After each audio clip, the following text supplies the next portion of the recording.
Hi there, this is Dave from TSG Lab. In this video, we'll talk about how to run the script called DBSCAN for first three PC values. This scan is available on GitHub, and to find it, you can go to our lab website, tsg-lab.org, and then you click on the LCPC transform button, and you look for this link called post-processing tools. When you click on it, it opens a GitHub repository. And this is the one you're looking for, DBSCAN.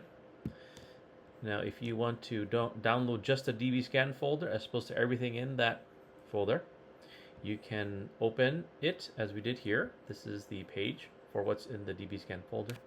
You copy this URL, you go to downgit.github.io, and then you paste that link in here and you click download, and it will download just this folder, the one you have open here.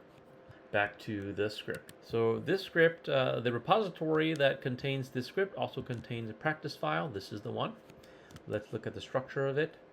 It should contain three number columns called PC1, PC2, PC3, spelled exactly like this. And there should be a sample underscore name column and a category column. The category contains the group label that says which group each sample belongs to. You will have to copy the file path directly to this CSV file. You go to the script and you need to paste it here for the variable file path and make sure that it's in either single quotation marks or double quotation marks so that it's a string. But before we do anything, we need to first load the dependencies, load all the libraries we need, so you can run just this cell. In this video, I assume that you know how to install any libraries that are missing. Once you've run all the libraries or loaded all the libraries, and you've pasted in the file path, you can play or run just this one cell. Okay, and what it will do is to pump out a k-distance plot. This helps you to know, right, what epsilon value to pick.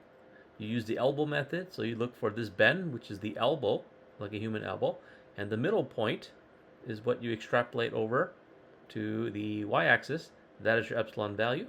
And a trick I like to do is I like to use another window here, so I can just align it there, and I see that that line connects to the y-axis, and I pull it back, and it's about, I say you extend this line out, it's if this is about 5 and that's about 8 or 9, I think 8 is a good approximation.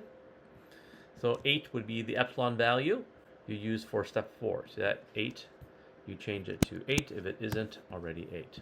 Okay. So before I run the next cell, what I want to do is I want to save this k-distance plot.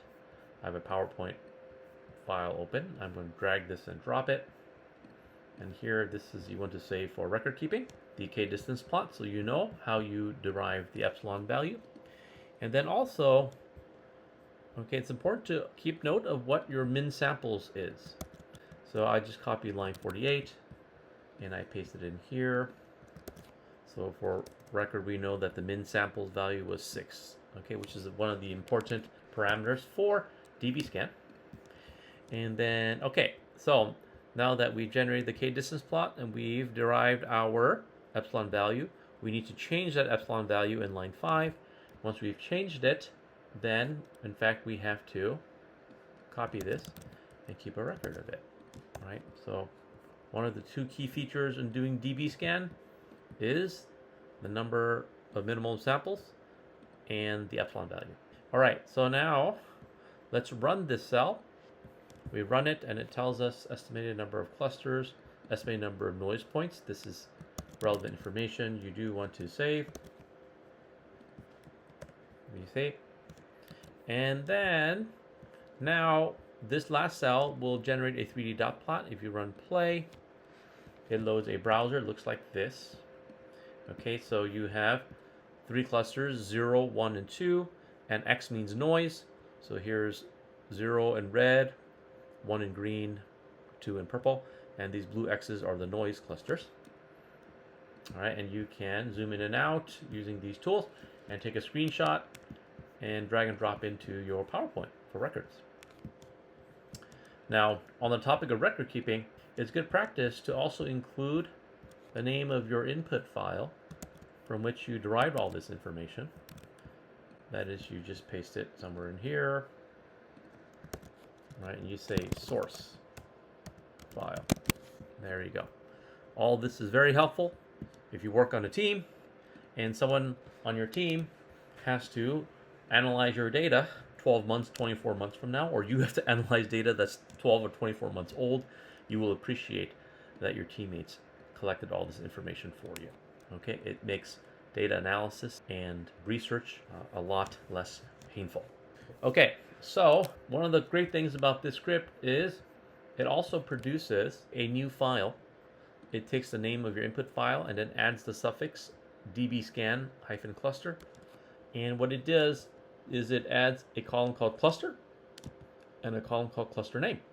And it's already sorted for you. It sorts the whole table by the cluster column from smallest to largest. So -1 means noise, 0 means cluster 0, so on and so forth.